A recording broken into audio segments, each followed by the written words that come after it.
এবারের ঈদে মুক্তি পাচ্ছে ওয়েব সিরিজ জিম্মি। অভিনেত্রী জয়া আহসান প্রথমবারের মতো ওয়েব সিরিজে।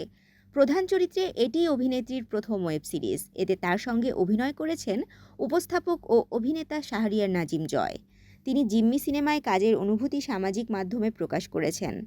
জয় লিখেছেন, শেষ কাজ করেছিলাম তার সঙ্গে ২৩ বছর আগে।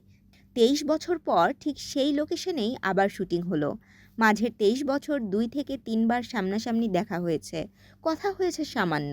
এরপর জিম্মি। কথায় আছে না, যদি থাকে নসিবে আপনা আপনি আসিবে। জয়া আহসান আমার নসিবে ছিল। আশফাক নিপুণ জিম্মি নির্মাণ করেছেন। এর আগে মহানগর নির্মাণ করে দর্শক মহলে ব্যাপক সাড়া ফেলেছিলেন তিনি। এ সিরিজে শাহরিয়ার নাজিম জয় ছাড়াও জয়ার সঙ্গে আরও আছেন অভিনেতা ইরেশ জাকের, শিবলু মৃধা সহ আরও অনেকে। বেশ গুরুত্বপূর্ণ এক চরিত্রে দেখা যাবে শাহরিয়ার নাজিম জয়কে। জিম্মিতে কাজের অভিজ্ঞতা কেমন ছিল জানিয়ে জয় বলেছেন, পরিচালক নিপুণের কাছে আমি চিরজীবন কৃতজ্ঞ থাকব যে তিনি আমাকে এমন একটা চরিত্রে চিন্তা করেছেন। জিম্মিতে আমার চরিত্রটা আমার ক্যারিয়ারের করা অন্যতম চমৎকার একটা চরিত্র।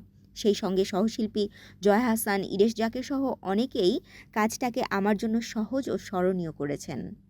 তাশরিফা তৃষা, তরঙ্গ টিভি, ঢাকা।